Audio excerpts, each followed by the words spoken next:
Today I have a special treat for you. Have you ever wondered who people go to whenever they need help with hearing or with their speech problems that they may have?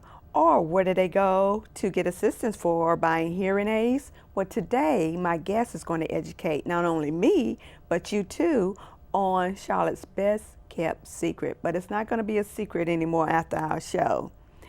And her name is Dr. McKeowen. Thank you for joining me today. Thank you for inviting me. You know, I was so glad that you agreed to come on my show because I've often wondered, where do people go for speech and hearing problems here in Charlotte? The Charlotte Speech and Hearing Center has been here since 1967. Oh, really? Yes, we are a nonprofit organization.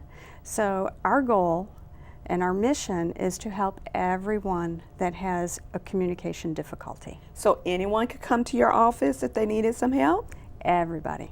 Anyone, doesn't matter age, doesn't matter income level, we help everyone. You know, let's just dive right in. I know that there are a lot of speech disorders. Can you just name a few of them? There's the one everybody thinks of, stuttering. There's also an apraxia. And apraxia is where the brain isn't telling the muscles how to produce the words that they actually want to say.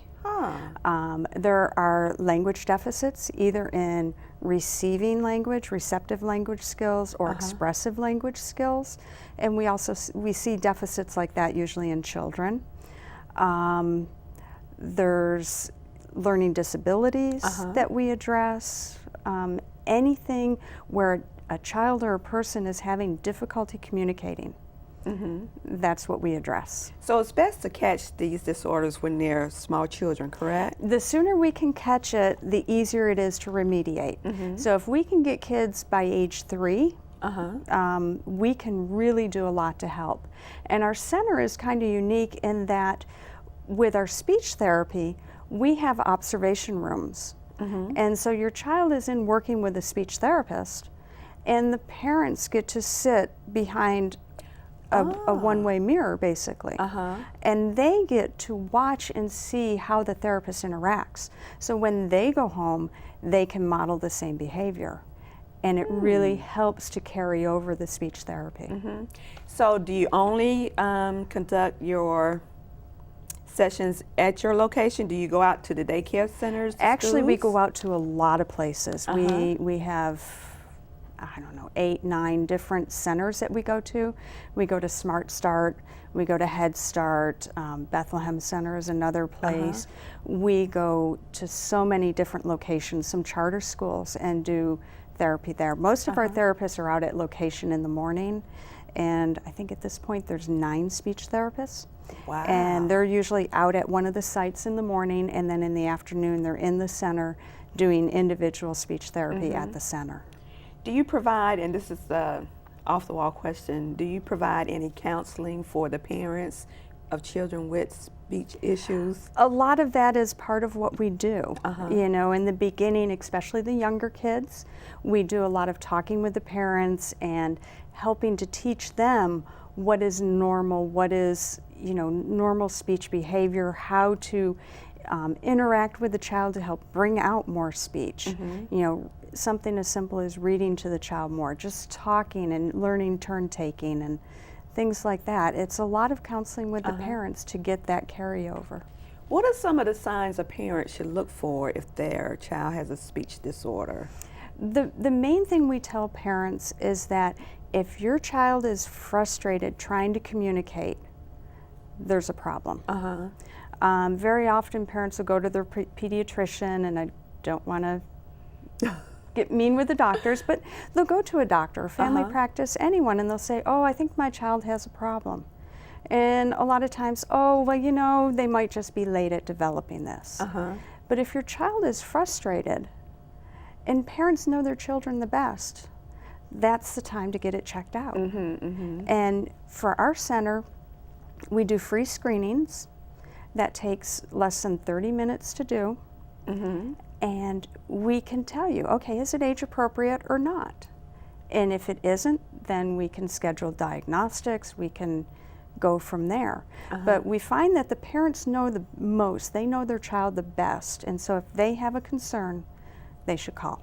So the screenings only take about 30 minutes? Yeah, the screening takes anywhere from 15 to 30 minutes maximum.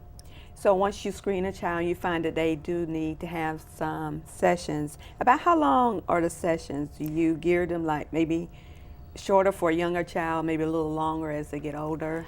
Actually, all the sessions are a half an hour in time. Oh. And the therapist may, do different activities during that time, because the younger children can't keep their attention on one activity for 30 minutes. And the real young kids, some of it will be working with the parents as well. And so it really does vary, but they're all 30 minutes long, and they're all individual sessions. Do you offer any sessions for adults with speech issues? We do offer, we have a stuttering support group, and we do accent reduction. There's a lot of people that will come in for accent reduction, whether they're from, an international student that may want to get a job, but they find their accent is just too harsh. They'll come in for that. And any type of adult learning disability, speech, communication, auditory processing problem, we can address. So if I wanted to come for a session, is this free? Is there a charge? Is it on a sliding scale? Basically, it's about a $75 session. But because we are a nonprofit and we get grant money and we do get funding from United Way, we do have a sliding fee scale based on income. And so through our program, some people will pay $2 a session. Others may pay $10.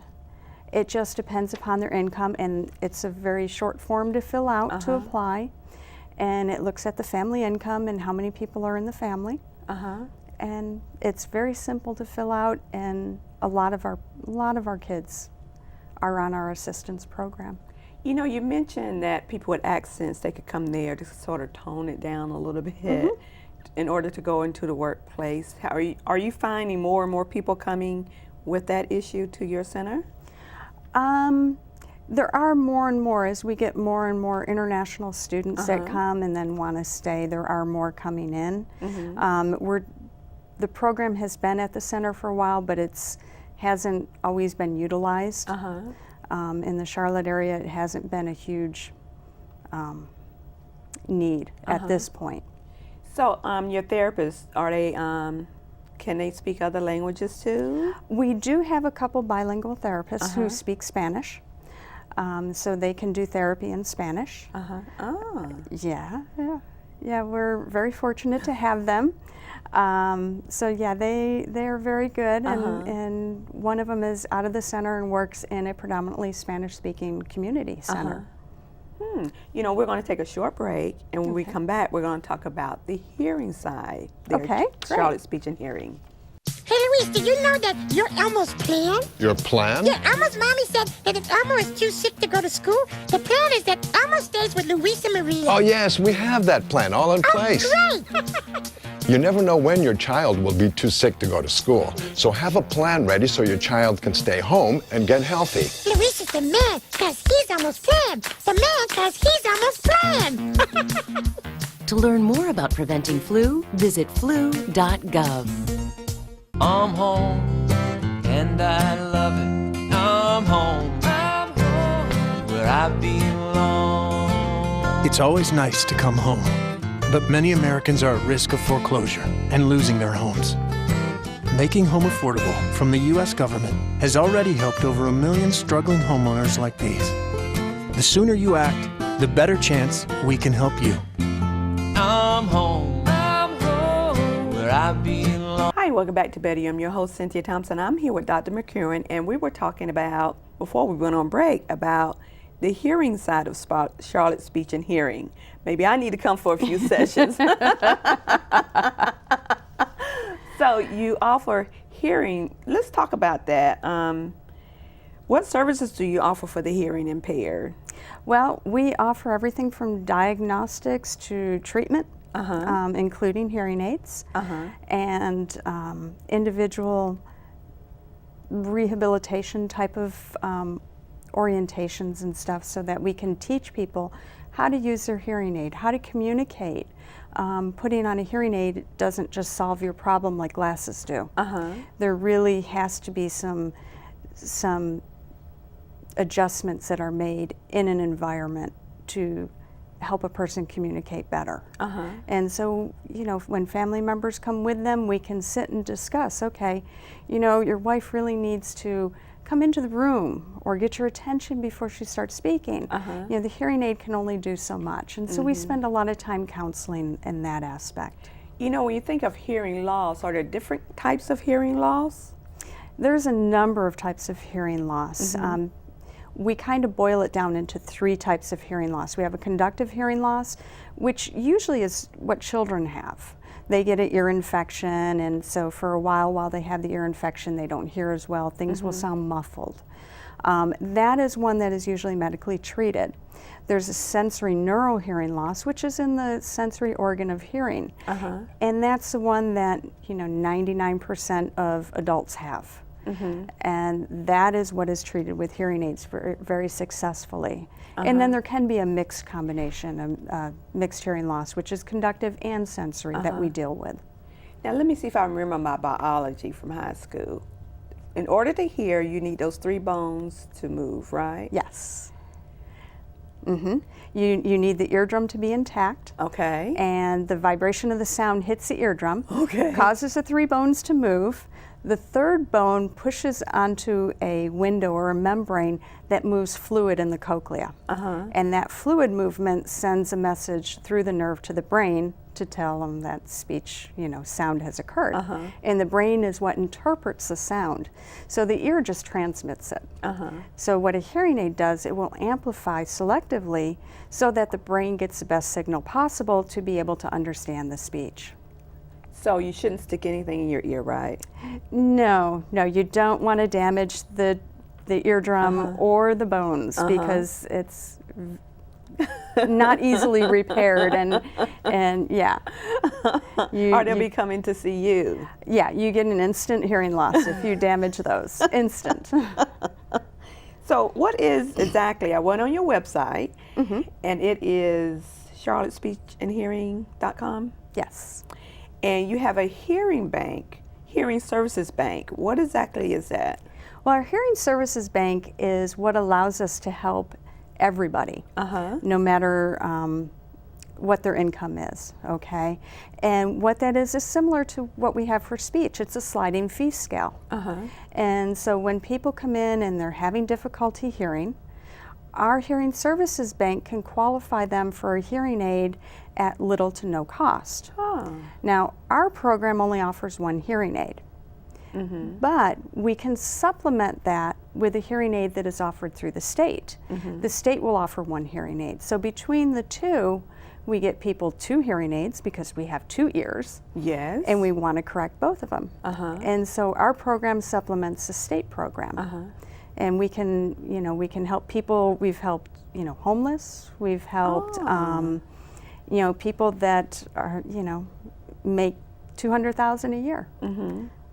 So the hearing aids, they're not big and awkward the way they used to be, are they? No. Or are they still that way? There are some that are still that way, but they're for the more severe to profound community. Okay, and that's a certain group of people that have been usually had hearing loss all their life. But most hearing aids are much smaller. Women don't have any problems hiding them because we have our hair to cover it up. Right. And they're actually small enough that men with very little hair can hide them right behind their ear so that they're hardly noticeable. And some of them have a very small tubing that goes in the ear canal and you can't even notice it. What services do you offer people other than those that need hearing aids? Do you offer classes or training for them, or how to use them? we don't offer any formal classes, but we do offer counseling as far as, okay, you know, you got this hearing aid somewhere, but you're still not sure how to use it, because we find that happens a lot. Or they get a hearing aid, they weren't happy with it, they put it in the drawer, but 2 years later, we need it, you know, they need it, and so they don't remember anything. So they can set up an appointment with us, come on in, we'll be glad to show them how to change the battery, how to put it in their ear, make sure it's adjusted properly, teach them how to use it. And those are one-on-one type sessions.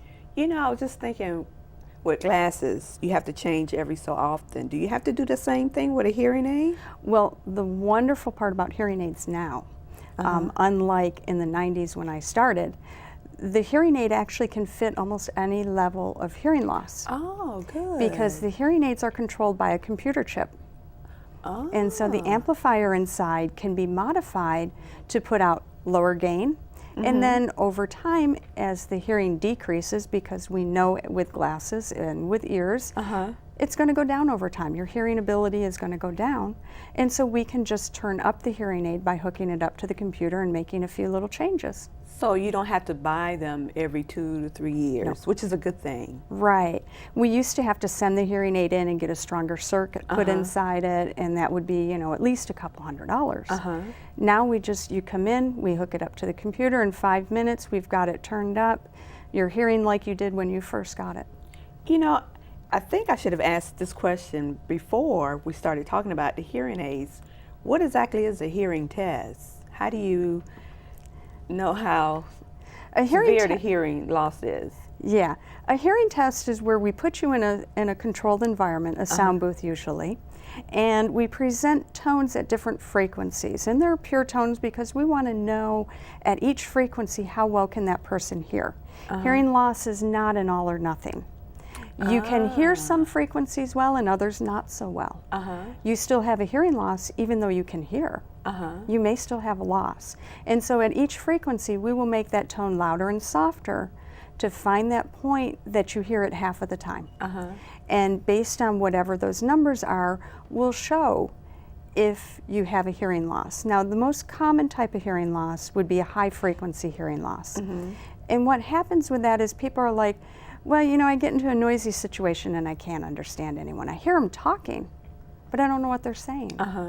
Well, that's a significant hearing loss. You hear them talking, so your lower pitches, the bassier tones, which are your vowel sounds, they come through nice and clear.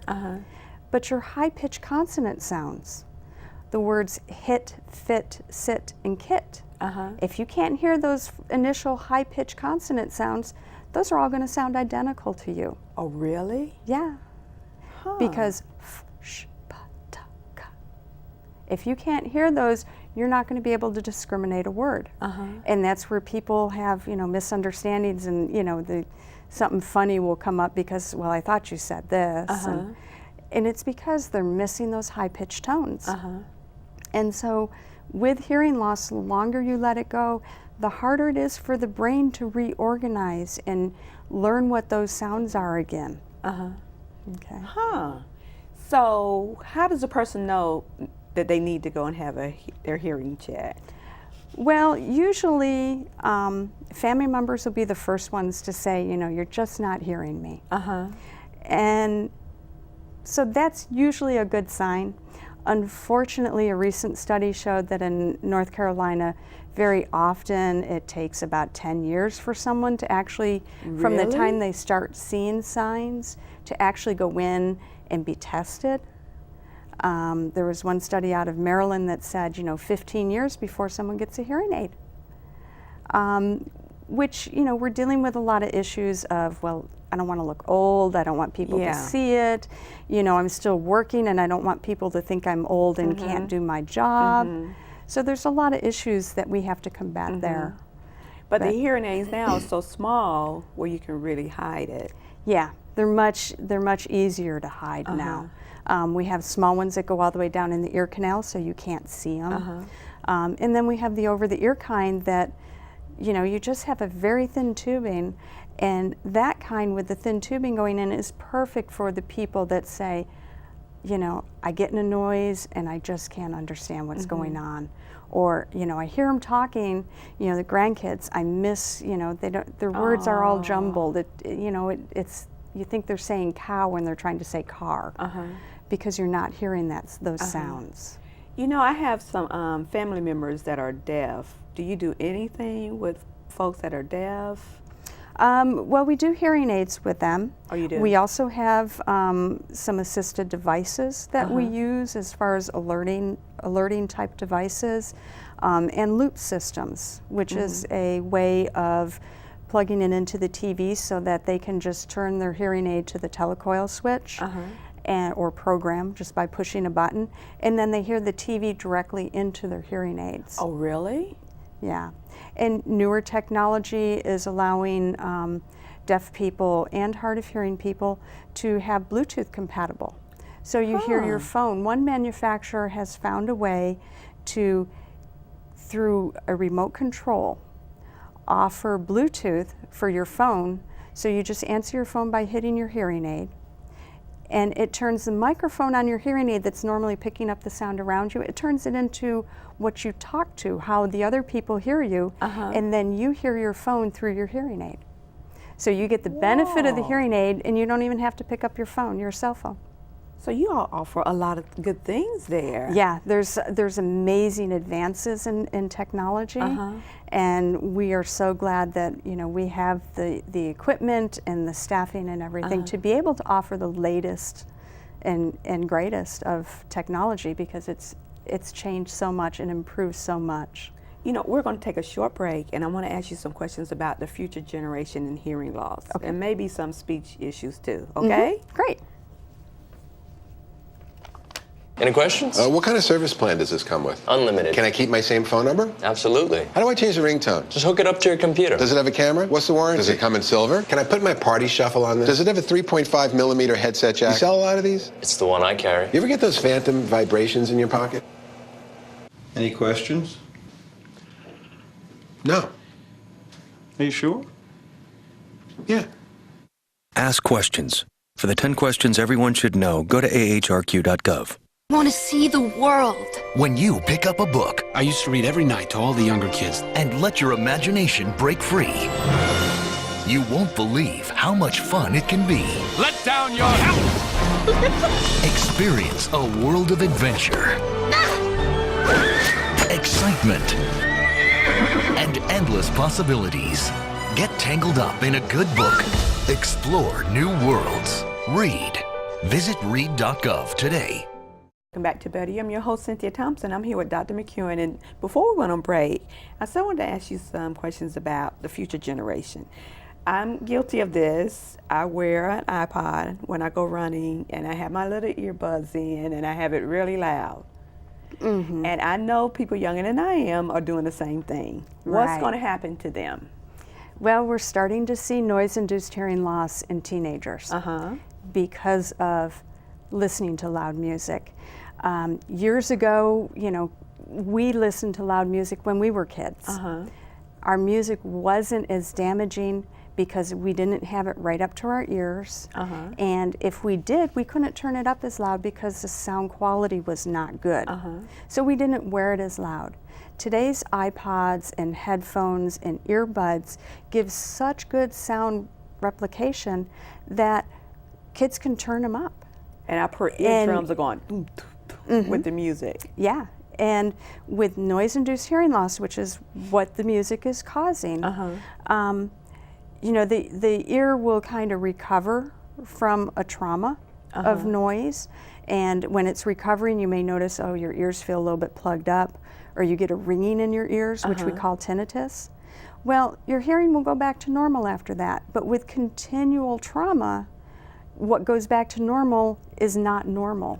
It may only recover partially.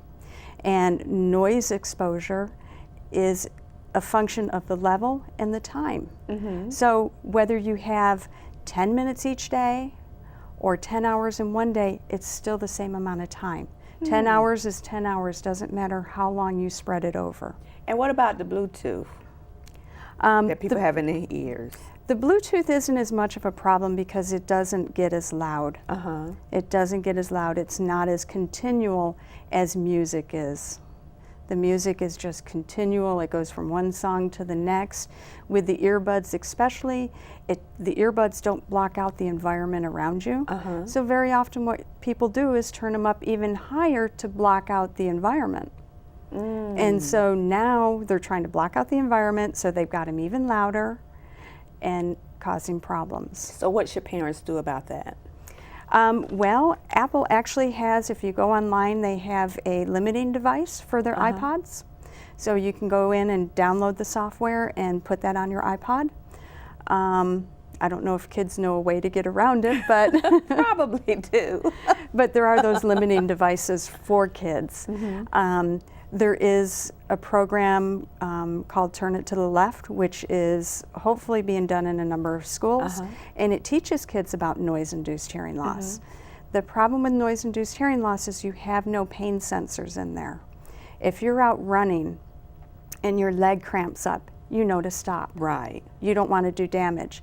Your ears don't have that type of warning system. And so you can be doing damage and not even know that you're doing damage. So that's why we really need to educate adults and kids about the disaster. Because with people living longer, and then you get age-related type hearing loss on top of it, we're looking at generations of people that, you know, are really going to be suffering. So, one last question. Your contact information at Charlotte Speech and Hearing, if someone wanted to call you or come by. Our phone number is 704-523-8027. My extension is 11. Our receptionist and scheduling desk is extension 10. Feel free to give us a call if you have any questions. Leave me a voice message if I'm not at my desk. I will return your call. Or you can go to charlottespeechandhearing.com and it has all the information about our center. What we do, who works at the center. It has, you know, all our bios as far as our therapists and audiologists. So it has a lot of information there.